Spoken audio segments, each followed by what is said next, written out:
अस्सलाम वालेकुम, कैसे हैं आप सब? ठीक हैं, फिट हैं? नई वीडियो के साथ आपकी खिदमत में हाजिर हूँ। आज एक बड़े अहम टॉपिक पे हम बात करने वाले हैं। एक कि ये जो ख्वाहिशात है ना, इसके पीछे जब इंसान भागता है तो उसका नतीजा कैसे निकलता है।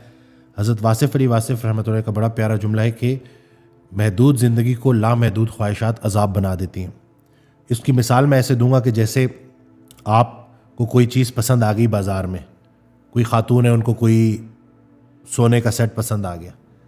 अब उसके बारे में सोचते सोचते कि मैंने इसको हासिल करना है, मैंने इसको ख़रीदना है, उसी ख्याल में इतना उलझ गई कि उसके अलावा और कुछ याद ही नहीं रहा। अब होगा ये कि जब तक वो चीज़ मिलेगी नहीं तो उस को नेमत समझ के बाकी नेमतों को बंदा इग्नोर करता रहेगा। ये इंसान की साइकी है ना। इसी तरह से हम जब बॉडी बिल्डिंग में डाइटिंग कर रहे होते थे और स्ट्रिक्ट डाइटिंग के साथ साथ कॉन्टेस्ट प्रेप होता था, मुकाबले की तैयारी कर रहे होते थे, हमें बहुत कम बॉडी फैट पे आना होता था। तो उस दौरान अगर हमें कहीं चॉकलेट केक नज़र आ जाता तो हम चॉकलेट केक को फिर एक नज़र पड़ती थी, लेकिन फिर सारा दिन उस केक के ख्यालात आते रहते थे, उसके अलावा कुछ नज़र ही नहीं आता था। तो अगर हम अपने इसी तरह से इस इमोशंस को इग्नोर करते रहेंगे, इनको एड्रेस नहीं करेंगे, इनके ऊपर बात नहीं करेंगे, तो वो फिर बड़ी तेज़ी से हमारे ऊपर अटैक करते हैं। और उसका नतीजा क्या निकलता है कि लोग बिंज ईटिंग करते हैं या किसी भी चीज़ को हासिल करने के लिए फिर 2 नंबर तरीक़ों से भी उस चीज़ को हासिल करने की कोशिश करते हैं। तो ज़िंदगी सादा रखनी है, ख्याल को बुलंद रखना है। और इसके साथ साथ एक और बड़ी जो चीज़ मैं ऐड करना चाहूँगा कि आज के टॉपिक में कि कंपैरिजन बहुत बढ़ गया है। हम कंबाइंड एक फैमिली सेटअप में रहते हैं, ज़्यादातर पाकिस्तानी, तो उसमें एक दूसरे से मुवाजना हो रहा होता है और उस कंपैरिजन की वजह से ना इंसान अपनी जिस्मानी ज़हनी सेहत से महरूम हो जाता है। मैं देख रहा हूँ केसेस मेरे पास आते हैं, ससुराल के तल्ख रवैयों की वजह से ख़वातीन टूट के रह जाती हैं। 80% ऑटो इम्यून बीमारियां ख़वातीन में हैं और उसकी वजह यही बताई जाती है कि ये दूसरों की खिदमत तो करती हैं, अपना ख्याल नहीं रखती।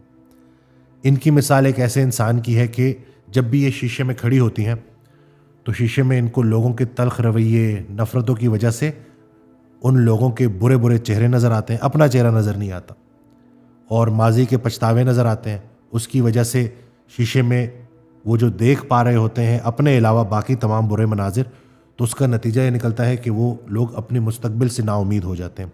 हालांकि शीशे का काम था आपकी इस्लाह करना, जो बाल जहाँ से बिखरे हुए हैं उनको सेट करना, आपके अंदर जो कमियां हैं उनको पूरा करना, जो पर्सनैलिटी के अंदर जो कमियां।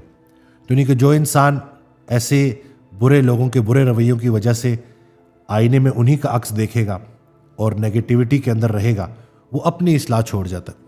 और पैदा होने से होश संभालने से कब्र तक इस्लाह का अमल नहीं रुकना चाहिए। कोई इंसान नहीं कह सकता कि वो परफेक्ट है। तो इसलिए इस बात को जहन में रखें कि अगर आपकी लाइफ में प्रॉब्लम्स हैं, लोगों के तल्ख रवैयों की वजह से आपके अंदर तलखी आ गई है, लोगों के साथ कंपैरिजन की वजह से अगर आप मौजूद जो नेमतें हैं उनको नहीं देख पा रहे कि अल्लाह ने आप पे कितनी ब्लेसिंग्स की हुई हैं, तो आपको ज़रूर अपनी लाइफ में किसी उस्ताद की ज़रूरत है। एक वाक़या हज़रत वासिफ़ अली वासिफ़ रहमतुल्लाह ने सुनाया कि एक शेर का बच्चा था, छोटी उम्र से ना ये जो भेड़ बकरियों में पल गया, तो वो भी अपने आप को वही समझने लगा। तो एक दिन एक गुरु शेर जा रहा, तो उसने जब देखा कि ये तो अपना बच्चा है, इनके साथ क्या कर रहा है, खेल कूद कर रहा है, तो उसको ले गया और तालाब में उसको उसका अक्स दिखाया। फिर उसको रियलाइज़ हुआ कि भाई असल में तो मैं कुछ और हूँ। तो इंसान की पैदाइश का कुल मकसद उसको अपने ट्रू पोटेंशियल को पहचानना और उस तक पहुंचना है कि अल्लाह ताला ने किस मकसद के लिए पैदा किया और मेरा एक्चुअल ट्रू पोटेंशियल क्या है। तो याद रहे कि लोग आपकी राह में रुकावट बनेंगे। कोई इंसान भी ऐसा नहीं है जिसको परफेक्ट लाइफ मिली हो, लेकिन बेहतर इंसान वही है जो अपनी इन थॉट्स को प्रोसेस करे और बेउस्तादा ज़िंदगी ना गुजारे। मैं रिकमेंड करता हूँ कि आपके इर्द गिर्द अगर कोई अच्छा साइकोलॉजिस्ट है, कोई अच्छा टीचर है, कोई अच्छा मेंटोर आपको मिलता है, तो ज़रूर उससे फ़ायदा हासिल करें। मैंने ये देखा है कि एक दौर था कि इल्म को छुपाया जाता था, वो भी गलत था। अब उससे भी बड़ा अजाब आ गया, इतना इल्म फैला दिया गया है ना कि कन्फ्यूजन बढ़ गई है।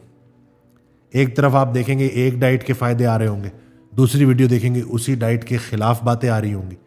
तो टू मच इन्फॉर्मेशन जो है ना, उसने क्या जो है उसका नतीजा निकला है कि लोग कन्फ्यूजन का शिकार हो गए।